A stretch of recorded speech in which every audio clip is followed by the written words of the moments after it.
എല്ലാവർക്കും നമസ്തേ. ഇന്നലെ അതായത് മാർച്ച് 10-ാം തീയതി നമ്മുടെ മലയാളത്തിലെ എല്ലാ സ്വകാര്യ ടെലിവിഷൻ ചാനലുകളിലും വന്ന ഒരു വാർത്തയാണ് ഈ വീഡിയോയ്ക്ക് ആധാരമായിട്ടുള്ളത്.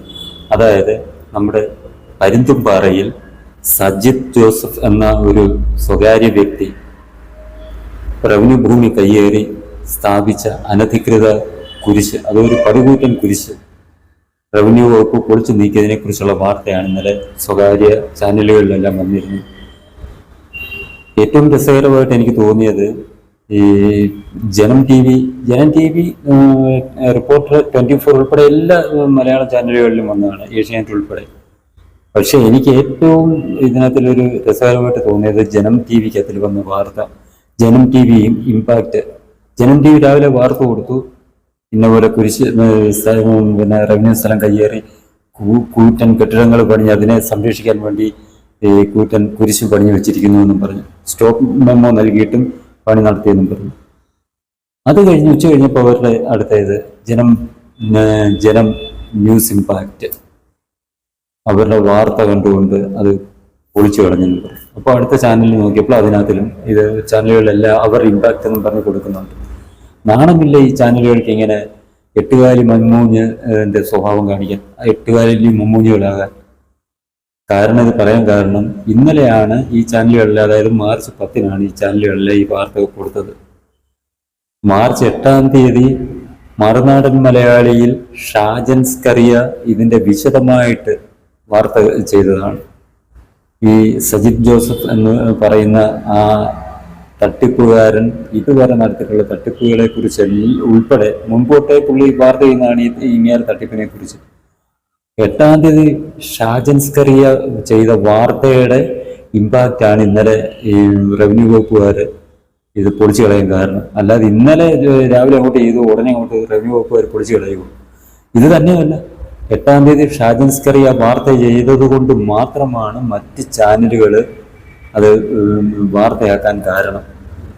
ഇതിനു മുമ്പും പല സംഭവങ്ങൾ നമ്മൾ കണ്ടിട്ടുണ്ട്. അൽ മുക്താദിർ എന്നും ജുവലറി എന്നും പറഞ്ഞ തട്ടിപ്പുകാരൻ്റേത് കോടിക്കണക്കിന് രൂപ ആ പാവങ്ങളുടെ നിന്ന് അയാളുടെ സ്വർണ്ണക്കടയുടെ മറവിൽ പണിക്കൂലിയില്ല സ്വർണം കൊടുക്കുന്നു, ആഭരണം കൊടുക്കുന്നു പറഞ്ഞ് തട്ടിയെടുത്തു. അവിടെ ED റെയ്ഡ് നടത്തി. വളരെ വലിയ പ്രശ്നങ്ങളുണ്ടായിട്ടും ഈ ഒരു ചാനല് ഈ ഷാജൻ സ്കറിയുടെ മറുനാടൻ മലയാളി എന്ന് പറയുന്ന ആ യൂട്യൂബ് ചാനൽ അല്ലാതെ ഒരു മുഖ്യധാരാ മാധ്യമങ്ങളും ഇത് വാർത്ത നൽകിയില്ല, പത്രങ്ങൾ നൽകിയില്ല, ടെലിവിഷൻ ചാനലുകളും ദൃശ്യമാധ്യമങ്ങളും നൽകിയില്ല. എന്തോ മാധ്യമധർമ്മമാണിതൊക്കെ.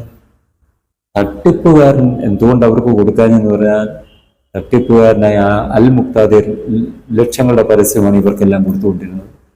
അപ്പം അവരുടെ ലക്ഷങ്ങൾ മേടിച്ചിട്ട് അവർക്കെതിരെ വാർത്ത കൊടുക്കാൻ കഴിയുമോ? കഴിയത്തില്ല. അത് തന്നെ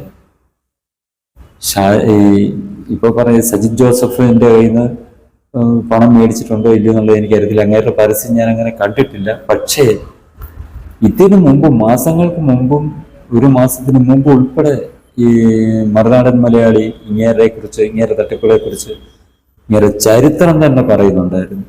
അതിൽ കയ്യേറ്റം തുടങ്ങിയ കാലം തൊട്ട് പറയുന്നുണ്ടായിരുന്നു. പക്ഷേ ഒരു പത്രങ്ങളാകട്ടെ, ജന്മഭൂമി ഉൾപ്പെടെയുള്ള പത്രങ്ങളും ജനം ഉൾപ്പെടെയുള്ള ചാനലുകളും ഈ ഇത് കൊടുക്കാൻ തയ്യാറായില്ല. ഇപ്പോൾ ഷാജൻ സ്കറിയയുടെ വാർത്ത വന്നു. അതിനെ തുടർന്ന് നടപടികളുണ്ടായി. ഈ അനധികൃതമായിട്ട് ഈ ഉള്ള നിർമ്മാണത്തിനെ സംരക്ഷിക്കാൻ വേണ്ടി അയാള് മതത്തിന്റെ ചിഹ്നമാണല്ലോ കുരിശ്, അതിനെ സംരക്ഷിക്കാൻ വേണ്ടി അതിൽ തൊട്ടാൽ മതവികാരം ഇളകും എന്നുള്ളത് കൊണ്ട് ആ കയ്യേറ്റ ഭൂമിയിൽ കൂറ്റൻ കുരിശ് സ്ഥാപിക്കുകയായിരുന്നു അയാൾ ചെയ്തത്. അത് റവന്യൂ വകുപ്പ് നീക്കം ചെയ്യാൻ, ഷാജൻ സ്കറിയയുടെ വാർത്തയെ തുടർന്ന് നീക്കം ചെയ്യാൻ തീരുമാനമായപ്പോൾ, നടപടികളായപ്പോൾ എല്ലാ ചാനലുകളും അത് തങ്ങളുടെ റിപ്പോർട്ടിന്റെ പുറത്താണ് ഈ നടപടി എന്ന് പറഞ്ഞ് അതിന്റെ പിതൃത്വം അവകാശപ്പെട്ടുകൊണ്ടിരിക്കുന്നത്. നാണം കെട്ട മാധ്യമ പ്രവർത്തനം, എട്ടുകാലി മമ്മൂഞ്ഞന്മാർ. എന്തിനാ ഇങ്ങനെ മാധ്യമപ്രവർത്തനം നടത്തുന്നത്? നിങ്ങൾ സ്വന്തമായിട്ട് ഒരു വാർത്ത ചെയ്തിട്ട് അതിന്റെ പിതൃത്വം ഏറ്റെടുക്കുക. അല്ലാതെ വല്ലവന്റെ വാർത്ത ചെയ്തിട്ട് വല്ലവന്റെ വാർത്ത അതിന്മേൽ നടപടികൾ വരുമ്പോൾ അത് അതിൻ്റെ പിതൃത്വം ഏറ്റെടുക്കാൻ നടക്കുന്ന നാണമില്ലേ നിങ്ങൾക്ക്? ഇതാണ് മാധ്യമധർമ്മം. എനിക്കിത് പറയാനുള്ള ധാർമ്മികമായിട്ടുള്ള അധികാരവും അവകാശമുണ്ട്. കാരണം ഒരു പ്രതിഫലവും പറ്റാതെ മാധ്യമപ്രവർത്തനം നടത്തിയിട്ടുള്ളവനാണ് ഞാൻ. പ്രതിഫലം അങ്ങനെ പറ്റാതെ, അതായത് 16 വർഷം ജന്മഭൂമി പത്രത്തിൽ റിപ്പോർട്ടറായിട്ട് ജോലി ചെയ്ത്, ആറന്മുള വിമാനത്താവള സമരം 2018 പ്രളയത്തിന് ശേഷമുള്ള സംഭവങ്ങൾ ഒക്കെ പല ദിവസങ്ങളിലും അത്തരം സംഭവങ്ങൾ ഉൾപ്പെടെ, പിന്നെ ഈ ഏറ്റവും അവസാനം ശബരിമലയിൽ നടന്ന ദേവപ്രശ്നം ഉൾപ്പെടെ റിപ്പോർട്ട് ചെയ്ത ഒരു റിപ്പോർട്ടറാണ് ഞാൻ. അതുകൊണ്ട് എനിക്ക് ധൈര്യമായിട്ട് ഈ മാധ്യമപ്രവർത്തനത്തെക്കുറിച്ച് പറയാൻ, എനിക്ക് ആധികാരികമായിട്ട് പറയാൻ എനിക്ക് കഴിയും. അതിനുള്ള അവകാശമുണ്ട്, ധാർമ്മികമായ അവകാശമുണ്ട്, കടമയുമുണ്ട്. ഇത്തരം കാര്യങ്ങൾ ചൂണ്ടിക്കാണിക്കാൻ എൻ്റെ ആ ഒരു കടമ മാത്രമാണ് ഞാനിപ്പോൾ ഈ ഒരു വീഡിയോയിൽ കൂടി നിറവേറ്റുന്നത്. ഇനിയെങ്കിലും നിങ്ങൾ ഇത്തരം കലാപരിപാടികൾ നിർത്തിയിട്ട്, ഈ മുമ്പ് പറഞ്ഞ പോലെ അൽ മുക്താദിർ, അതേപോലെ ബിലീവേഴ്സ് ചർച്ച് പണ്ട് കാണിച്ചിരുന്ന ക്രമക്കേടുകൾ, ഇതേപോലുള്ള കാര്യങ്ങൾ നിങ്ങൾ ജനങ്ങളുടെ മുന്നിൽ തുറന്നു കാണിക്കുക. അല്ല, അവിടെ നിന്ന് കിട്ടുന്ന ലക്ഷങ്ങളും കോടികളും പരസ്യം മേടിച്ചിട്ട് അതിൻ്റെ മണ്ടയ്ക്ക് അടയിരിക്കാതെ, ആ വാർത്തയ്ക്ക് മുകളിൽ അടയിരിക്കാതെ നിങ്ങൾ ഇതൊക്കെ ജനങ്ങളുടെ മുന്നിൽ കൊണ്ടുവരിക. പിന്നെ അഴിമതിക്കും അനീതിക്കും എതിരെ നിങ്ങൾ പ്രവർത്തിക്കുക. അതാണ് യഥാർത്ഥ മാധ്യമ പ്രവർത്തനം. പിന്നെ നിങ്ങളെല്ലാം KUWJ അംഗങ്ങളായതുകൊണ്ട് അത്തരം ഒരു സംഘടനയിൽ നിന്നൊന്നും പ്രതീക്ഷിക്കാൻ പറ്റത്തില്ലെന്നുള്ള കാര്യവും ജനങ്ങൾക്കറിയാം. നിങ്ങളിൽ ജനങ്ങളുടെ പ്രതീക്ഷ എന്ന് പറഞ്ഞാൽ നിങ്ങൾ ശരിയായ വാർത്തകൾ ശരിയായ സമയത്ത് നൽകുന്നതാണ്. പക്ഷെ അത് പാലിക്കാൻ നിങ്ങൾ തയ്യാറാകുന്നില്ല എങ്കിൽ ജനങ്ങൾ എങ്ങനെ മാധ്യമപ്രവർത്തകരെ വിശ്വസിക്കും? എങ്ങനെ ജനങ്ങൾ അവരെ സ്നേഹിക്കും?